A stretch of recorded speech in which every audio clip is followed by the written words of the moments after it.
Thank you for watching, and remember to like this video and subscribe to my channel. Thank you for your support.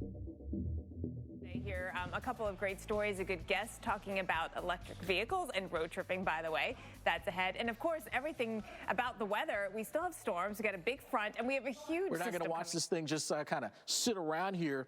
It's going to move east and impact us farther east. Exactly. So what is the storm track is the question. Who will it impact as it goes east this weekend here? Well, each of the systems right here. Let's start with the one that's coming in now. This one we watch cross over the Rockies into the central U.S. by Sunday. And then that becomes the next bigger weather maker. And you can see that upper level disturbance, the energy that comes with it, the dip in the trough in the jet stream, and the storminess actually that will ensue. So we've got a system by tomorrow evening that starts to develop. Here's our surface low pressure, the moisture returning, the warm front moving north, the temperatures going back up as well, and that will set the stage. By Saturday night, we may see some thunderstorms firing up. It's possible that we see some severe weather. Sunday, I think, will be the busier day, and especially into Sunday night. So here we go. Here comes our surface low tracking along, and we do, again, see that southerly flow bringing back the moisture ahead of it, especially where you get into sunshine. Temps warm up. That increases the instability. So as you plan your Sunday and you end up with some dry, sunny times, because you will, just know that that is going to be part of the ingredients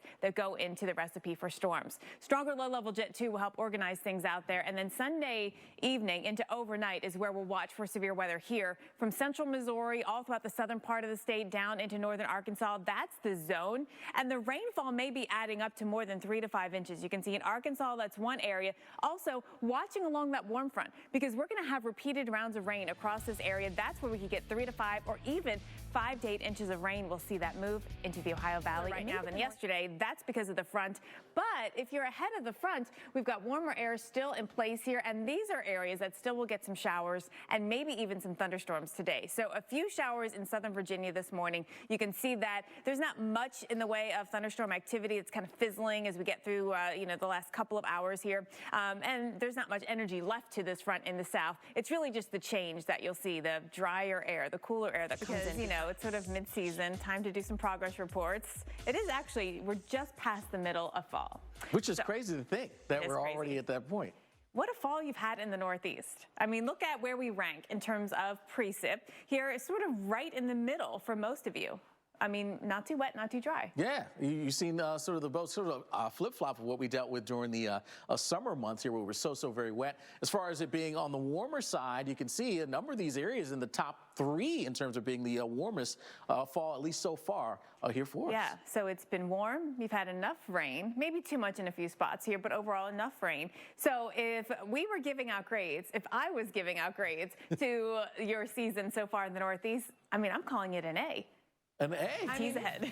All right, let's work our way through the next few days. Through the weekend, we'll head today. We're still dealing with the wet weather in the west, and that's going to be a theme over the next few days. The front moving east gets rid of the last bit of showers we'll have out there in North Carolina today. Tomorrow, really nice day. We're going to have a lot of sunshine through the south and east. Look at Dallas, though. Right away, we're warming back up again. Yeah, that's going to be a spot where summer hangs on. Near 90, in fact, once we get to Sunday, although we do see our system in the west move east, that brings us some rain to the middle of the country. Meanwhile, there's another system coming into the west, and you can see that happening. This is the bigger one, actually, of all 3 of them. Heavy rain, the risk for flooding, mudslides, thunderstorms, mountain snow. We have it all, and that's a factor into early next week. We certainly are going to be continuing to follow that. Tuesday, that heads into the middle of the country, brings us some rain in Friday.